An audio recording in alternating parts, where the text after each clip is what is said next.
복음을 영화롭게 하는 사랑의 공동체 우리 진흥교회 성도 여러분, 함께 사도신경 하시겠습니다.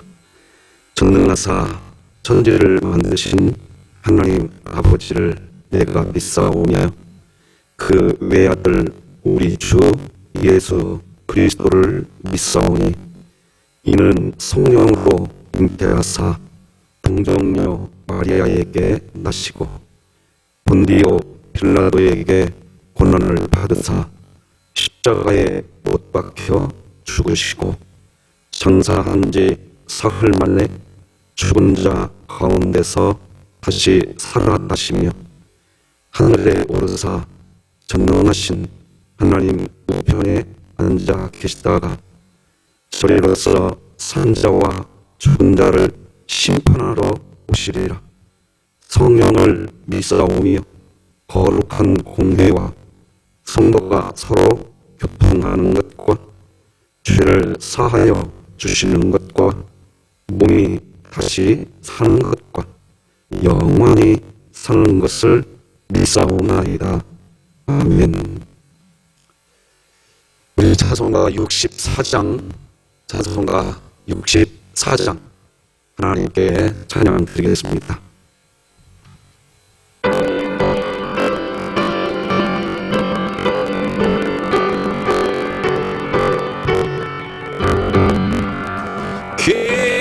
기뻐하며 경배하세 영광의 주 하나님, 주 앞에서 우리 마음 피어나는 곳 같아. 죄와 슬픔 사라지고 의심 구름 거치니 변함없는 기쁨의 주 밝은 빛을 주시네. 땅과 하늘 만물들이 주의 솜씨를 인내고 별과 천사 노래 소리 끊임없이 들어가. 물과 숲과 산과 골짜 들판이나 바다나 모든 만물 주의 사랑 기뻐 찬양하여라. 우리 주는 사랑이요 복의 근원이시니 삶이 기쁜 샘이 되어 바다처럼 넘치네. 아버지의 사랑 안에 우리 모두 형제니 서로 사랑하게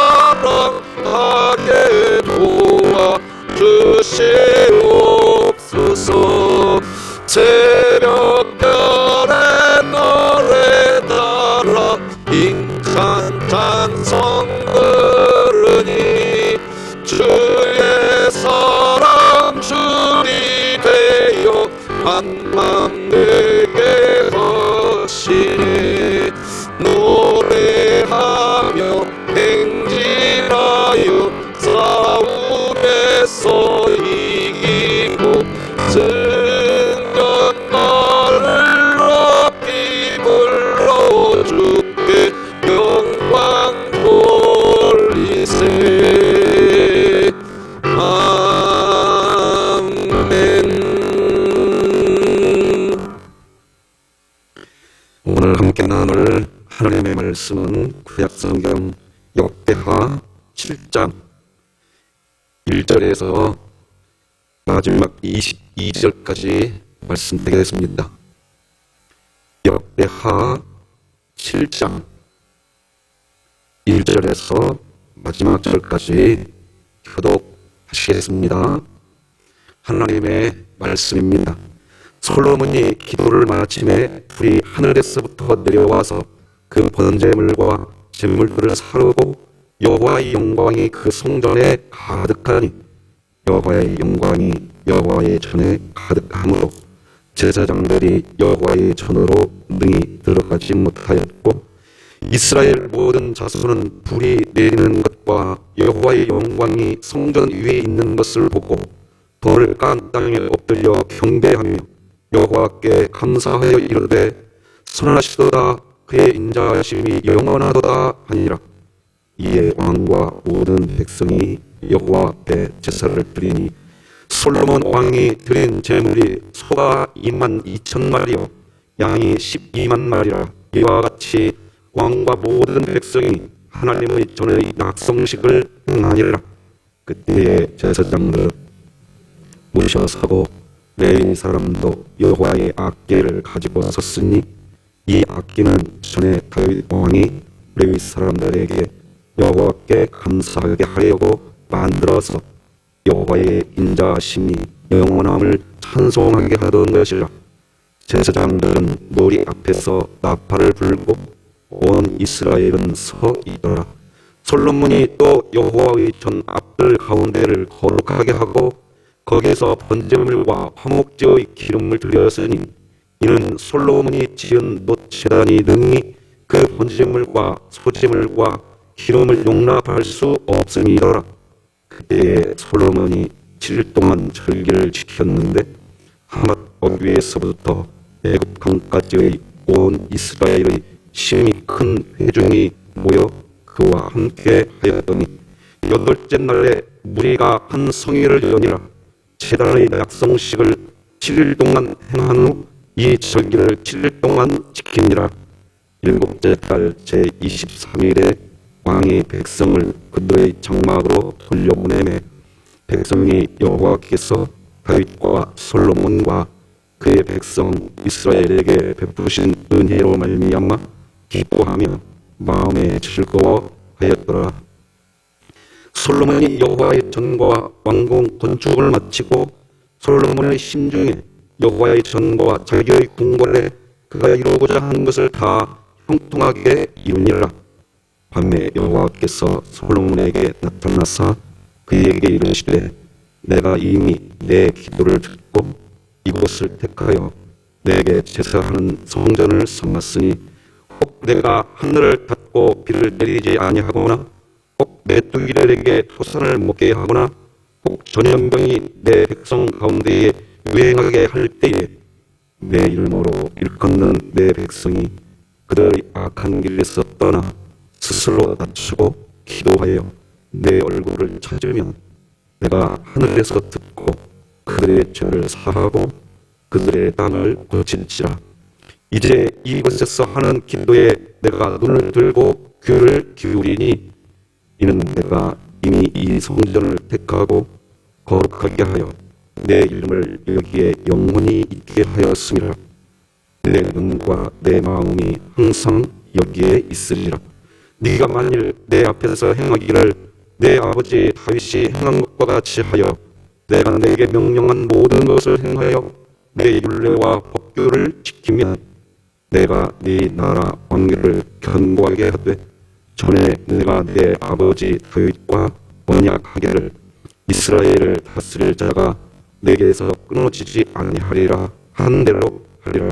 그러나 너희가 만일 돌아서서 내가 너희 앞에 둔 내 율례와 명령을 버리고 가서 다른 신들을 섬겨 그들을 경배하면 내가 너희에게 준 땅에서 그 뿌리를 뽑아내고 내 이름을 위하여 거룩하게 한 이 성전을 내 앞에서 버려 모든 민족 중에 속담거리와 이야기거리가 되게 하리니 이 성전이 비록 높을지라도 그리로 지나가는 자마다 놀라 이르되 여호와께서 무슨 까닭으로 이 땅과 이 성전에 이같이 행하셨는고 하면 대답하기를 그들이 자기 조상들을 애굽 땅에서 인도하여 내신 자기 하나님 여호와를 버리고 다른 신들에게 붙잡혀서 그것들을 경배하여 섬김으로 여호와께서 이 모든 재앙을 그들에게 내리셨다 하리라 하셨더라.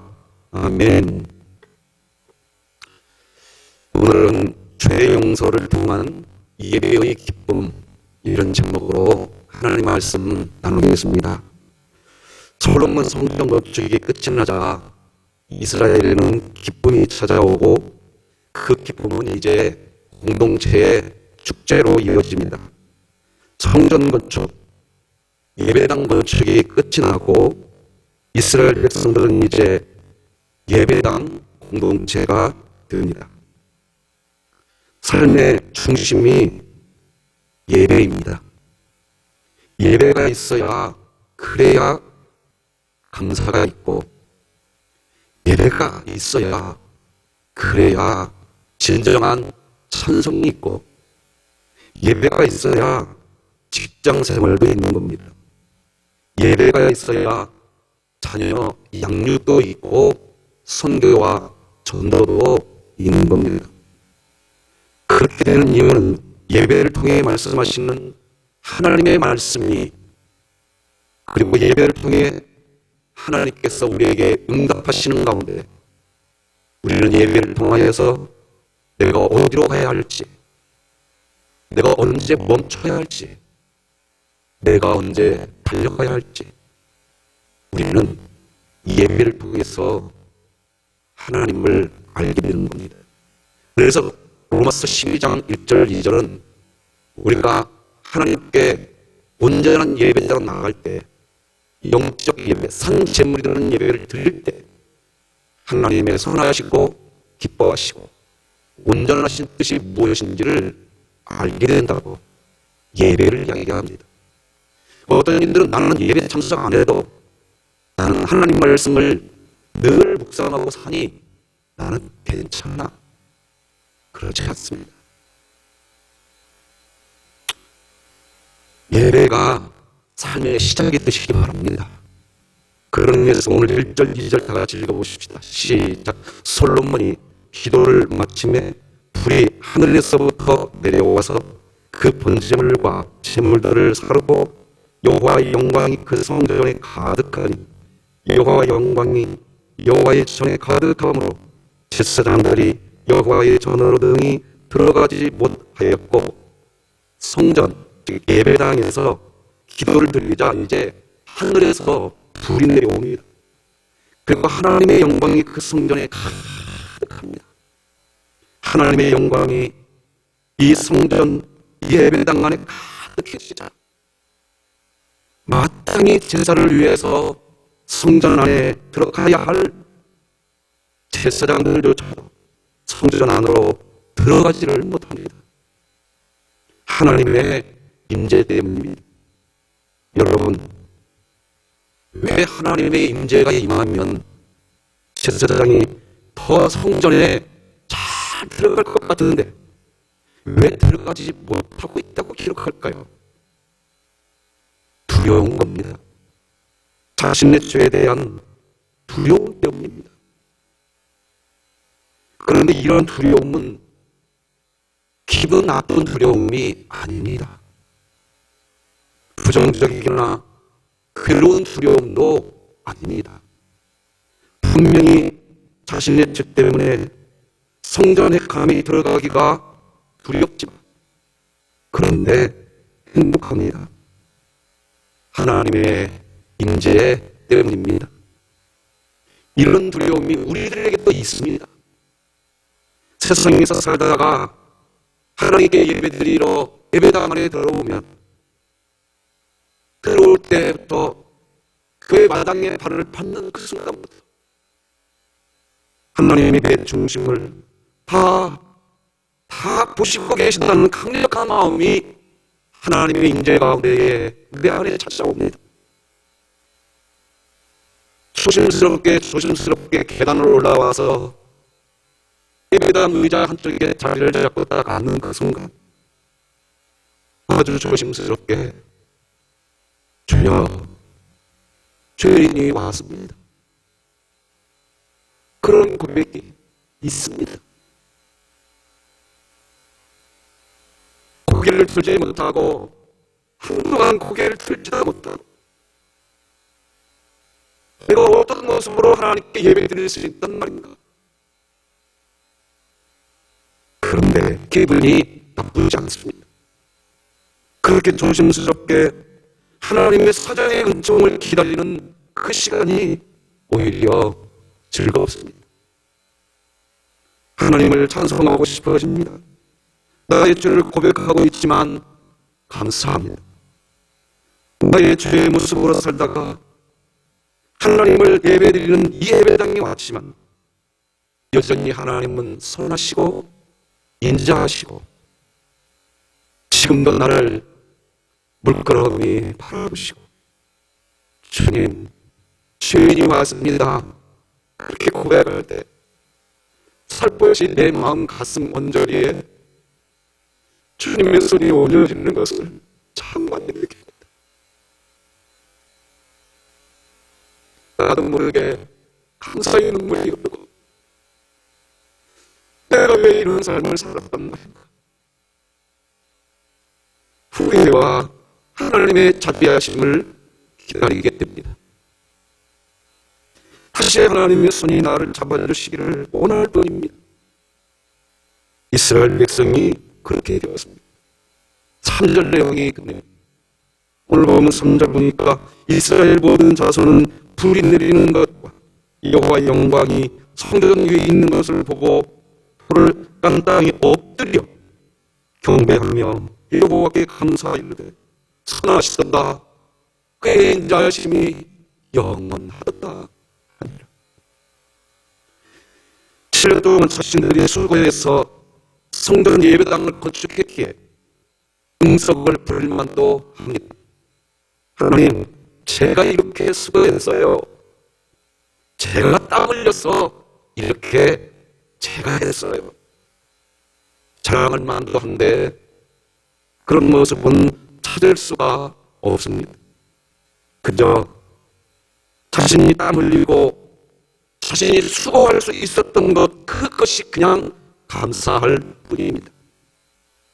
그런 믿음을 가지고 있다는 것 자체가 그저 그 순간 감격스러울 뿐입니다. 그리고 그런 믿음을 주셔서 땀을 흘리고 피곤해도 예배당을 건축할 수 있게 해주신 하나님이 그냥 좋습니다. 그래서 하나님께 성전 낙성식을 하는데 자신들이 가지고 있는 재산을 다 모아서 가져옵니다. 아깝지가 않습니다. 손해본다는 생각이 들어올 틈이 없습니다. 4절 5절 같이 읽어봅시다. 시작.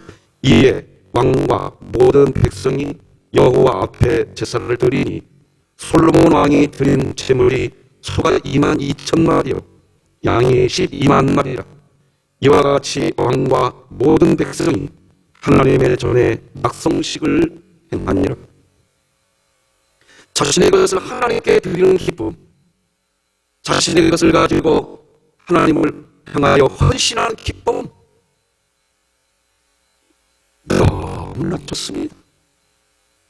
그래서 악기를 동원해서 하나님을 이제 찬양하기 시작합니다. 7절이죠. 그때 제사장들은 직분대로 모셔서고 레위 사람과 여호와의 악기를 가지고 섰으니 이 악기는 전에 다윗 왕이 레위 사람들에게 여호와께 감사하게 하려고 만들었어 여호와의 인자하심이 영원함을 찬송하게 하던 것이라.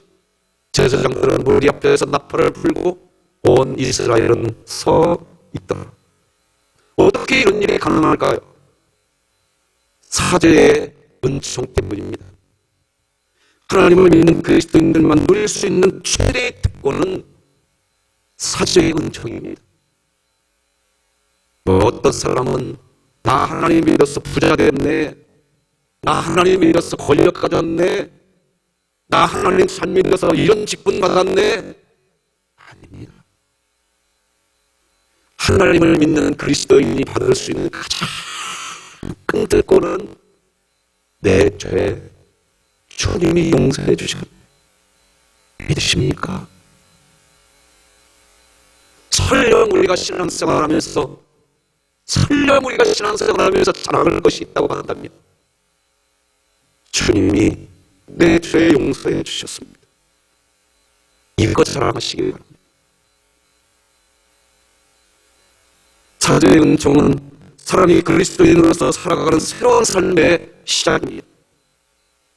사죄의 은총이 있을 때 그때 그리스도인의 삶을 사는 겁니다. 우리가 아직 죄인이 되었을 때 그리스도께서 우리를 위해 죽으심으로 하나님께서 우리를 향한 자신의 사랑을 확증하셨느니라. 우리가 하나님을 만난 것은 우리가 잘나고 똑똑하고 영광스러운 때 만난 것이 아니라 우리가 죄인일 때 예수 그 이름 속에도 주께서 어떻게 우리를 만나주시는지 그 이름을 통해서도 말씀해 주십니다. 아들을 낳으리니 그 이름을 예수로 하라. 이는 자기 백성을 저희 죄에서 구원해 주실 자이시니라. 할렐루야. 우리를 향한 하나님의 사죄의 은총은 거기에서 멈추지 않습니다.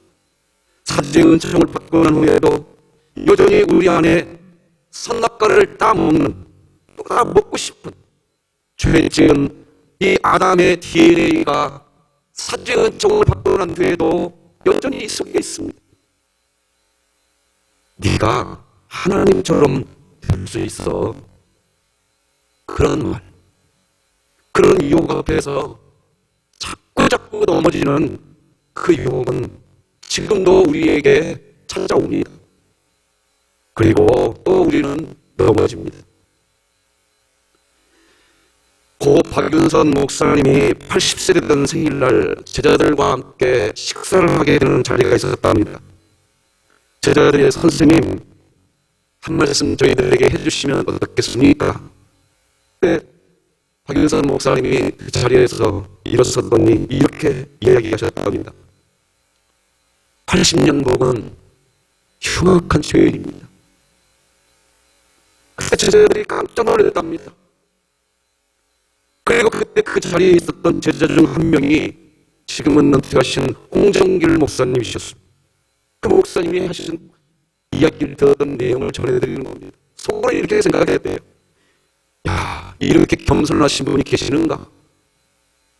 그런데요, 세월이 흐르고 홍정길 목사님 본인이 이제 80이 됐.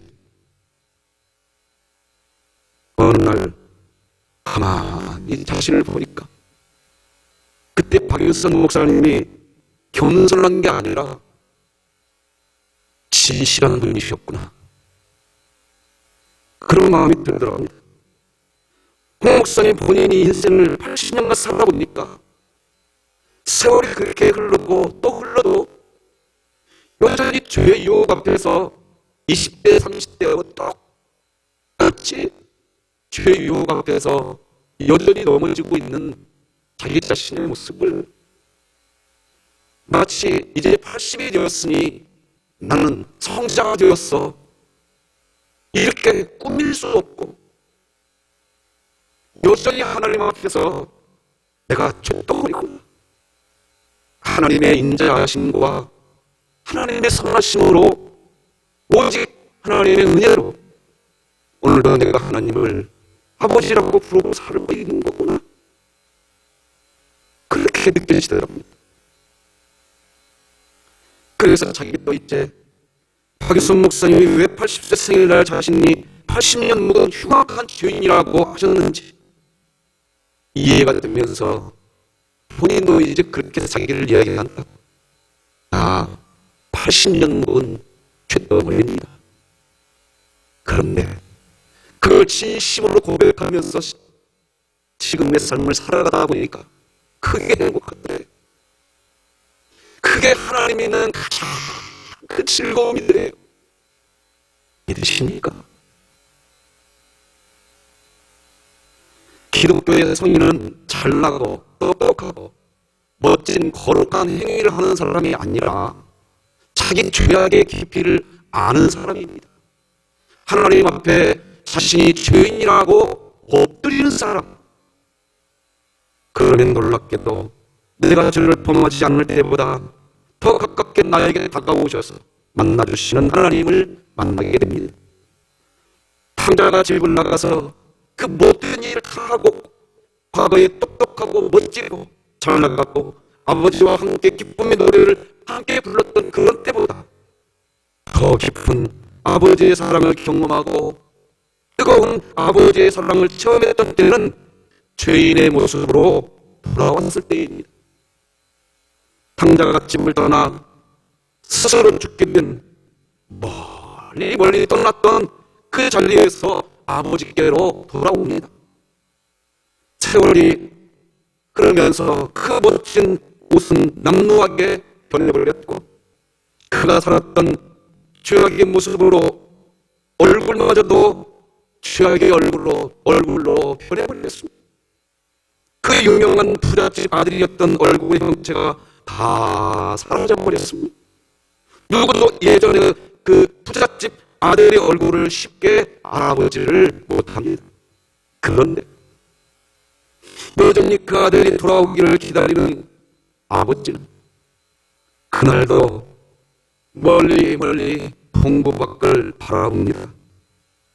함께 살던 동네 사람들은 돌아오는 이 부잣집 아들을 보지만 변해버린 얼굴, 남루한 옷 때문에 저기 걸어오는 저 사람이 그 옛날 저 부잣집 둘째 아들이라는 것을 모르고 그냥 지나갑니다.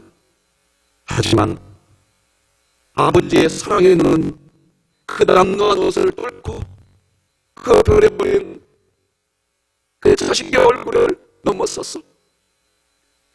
저기 걸어오는 저 사람이 자기 아들이라는 것을 그냥 한눈에 알아보게 됩니다. 벌떡 일어났죠. 그리고 달려갑니다. 달려가는 아버지의 심장이 쿵쿵거립니다. 그리고 마침내 목을 안고 잘 왔다고 웁니다. 힘든 인생에 변해버린 그 얼굴을 동네 사람들은 알아보지 못하지만 아버지는 그 얼굴에 입을 맞춥니다. 그리고 아버지가 외칩니다. 내 아들이 죽었다가 다시 살았고 내 아들을 잃었다가 다시 얻었다.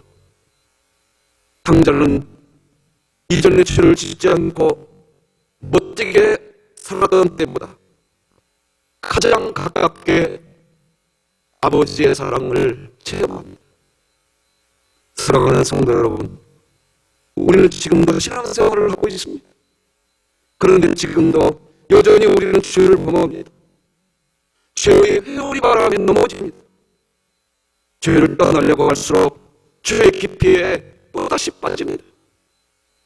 내가 이겼다고 생각했는데 또 넘어집니다. 어제 새벽에도 지은 죄를 사하시고 모든 죄에서 깨끗하게 해주시는 놀라운 하나님의 그 사랑을 기억하며 사죄의 기도를 드렸는데 오늘도 똑같습니다. 하나님의 인자하심과 하나님의 선하심이 오늘도 기다려질 뿐입니다. 지금 솔로몬과 백성들이 그런 시간을 보내고 있는 것이 그리고 하나님의 음성을 듣습니다. 12, 13, 14절 보니까 이렇게 기록합니다.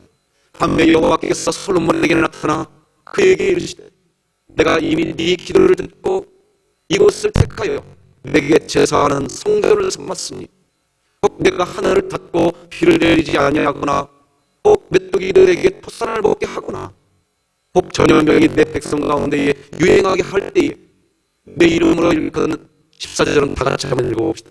시작. 내 이름으로 일컫는 내 백성이 그들의 악한 길에서 떠나 스스로 낮추고 기도하여 내 얼굴을 찾으면 내가 하늘에서 듣고 그들의 죄를 사하고 그들의 땅을 고칠지라.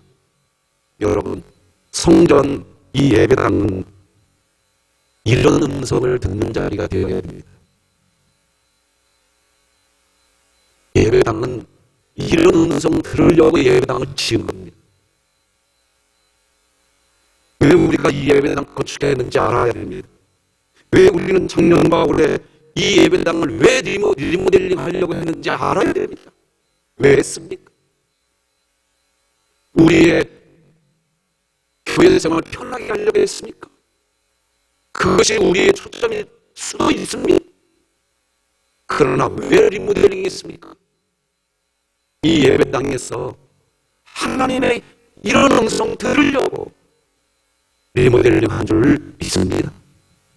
다시 한번 14절 다 같이 한번 읽어보십시다. 시작. 내 이름으로 일컫는 내 백성이 그들의 악한 길에서 떠나 스스로 낮추고 기도하여 내 얼굴을 찾으며 내가 하늘에서 듣고 그들의 죄를 사하고 그들의 땅을 고칠지라.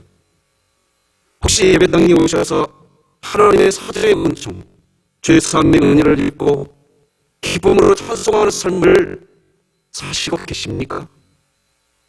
아니면 사죄의 은총 잊으셨나요? 그렇다면 사죄의 은총을 잊어버린 때가 도대체 언제부터입니까?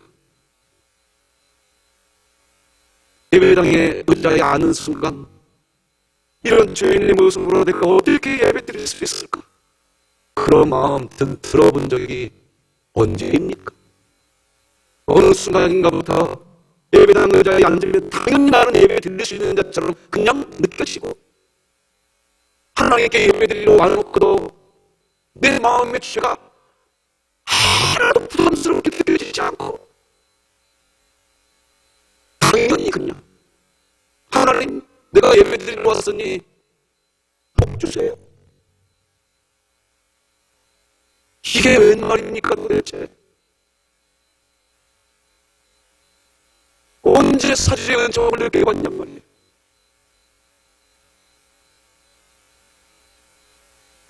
타인의 죄가 아니라 내 죄로 인하여 하나님께 눈물 흘리고 계십니까? 주님께서 이미 십자가에서 다 용서해 주시고 믿기만 하라고 하시는데 왜 그리 못 믿을까요? 믿기만 하라는데 받기만 하라는데 사죄의 은총을 통해 우리는 하나님 아버지의 품에 안기는 놀라운 영광을 경험합니다. 사죄의 은총에 감사할 때 내 심령이 변화되고 주님을 그때부터 닮아가기 시작하는 겁니다. 자식을 낳아서 키워보신 분은 하나님의 세상을 이처럼 사랑하사 독생자 아들 예수를 십자가에 못 박았다. 이 말이 부모에게는요 어떤 의미인지 알 수 있습니다. 그런데 그 사랑을 받고서도 그 감동을 잊어버리고 삽니다. 사죄의 은총, 죄 용서를 통한 예배의 기쁨을 경험하지 못하고 감당하는 모든 일들은 그때부터 다 시험거리가 되기 시작합니다. 뭘 해도 그저 서운한 일이 생기고 뭘 하기만 하면 갈등이 일어나 버립니다. 선한 마음으로 봉사를 시작했다가 또 낙심되고 상념된 마음으로 마무리되는 게 우리의 인생입니다. 왜 그럴까요? 사죄의 은총, 죄사함의 은혜를 통한 예배의 기쁨이 없기 때문입니다. 그래서 하나님은 오늘 본문 15, 16절에서 이 예배당에서 너희가 뭘 해야 하는지, 이 예배당을 리모델링 해놓고 우리가 뭘 해야 하는지 하나님은 15, 16절에서 분명히 말해줍니다. 같이 한번 읽어봅시다. 시작. 이제 이곳에서 하는 기도에 내가 눈을 들고 귀를 기울이리. 이는 내가 이미 이 성전을 택하고 거룩하게 하여 내 이름을 여기에 영원히 있게 하였습니다. 내 눈과 내 마음이 항상 여기에 있으리라. 한마디로 정리하면 이 예배당 왜 리모델링 했습니까? 그 이유는요, 하나님 앞에 엎드려서 하나님, 저의 죄를 용서하여 주시옵소서. 그 기도 드리려고 거기서부터 예배가 시작되는 겁니다. 말씀 읽겠습니다.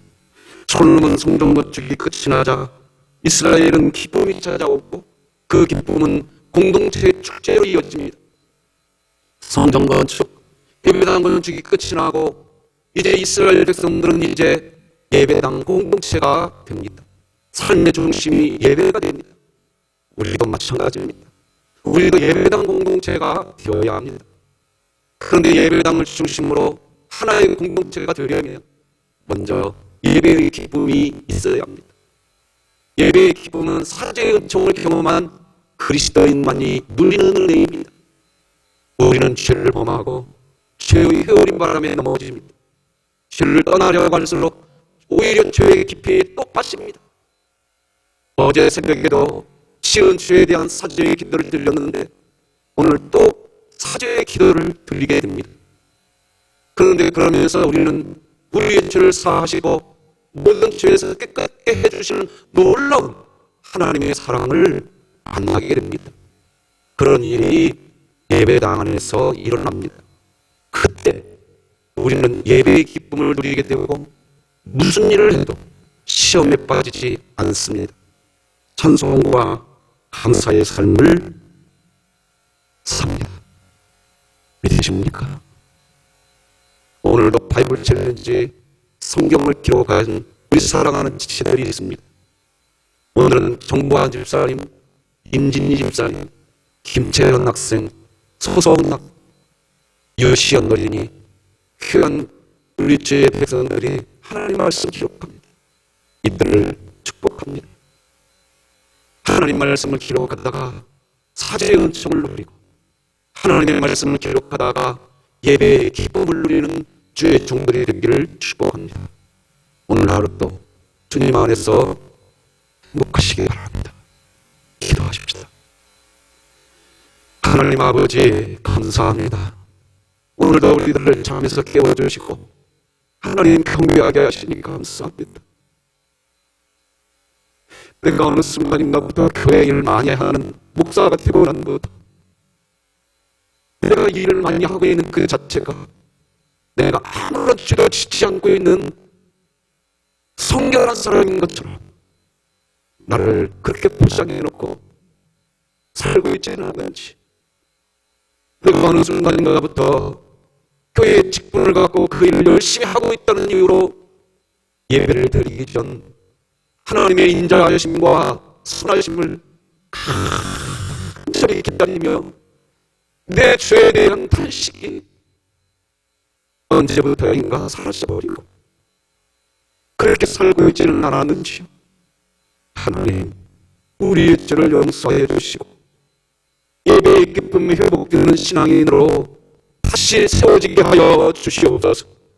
하나님, 오늘 정보환 집사님, 임진희 집사님, 김채현 학생, 소성은 학생, 유시현 어린이, 죄의 귀한 관속들이 하나님 말씀을 기록할 때 하나님 만나게 하시고 체험하게 하시고 하나님의 놀라운 은총 안에 거하는 아름다운 권속들 되게 하여 주시옵소서. 오늘도 새롭게 다시 월요일 새벽 새로운 한 주간의 시작을 예배를 통해 어제 예배 드리고 이제 각자의 삶의 저수에서도 살아갈 터인데 어디에 있든 여전히 우리를 기다려주시고 함께하신 하나님 그 손잡고 주님과 함께하게 하여 주시옵소서. 예수님의 이름으로 기도드립니다. 아멘. 하늘에 계신 우리 아버지여, 이름이 거룩히 여김을 받으시오며 나라가 임하시오며 뜻이 하늘에서 이루어진 것 같이 땅에서도 이루어지이다. 오늘 우리에게 일용할 양식을 주시옵고 우리가 우리에게 죄 지은 자를 사하여 준 것 같이 우리의 죄를 사하여 주시옵고 우리를 시험에 들게 하지 마시옵고 다만 악에서 구하시옵소서. 나라와 권세와 영광이 아버지께 영원히 있사옵나이다. 아멘.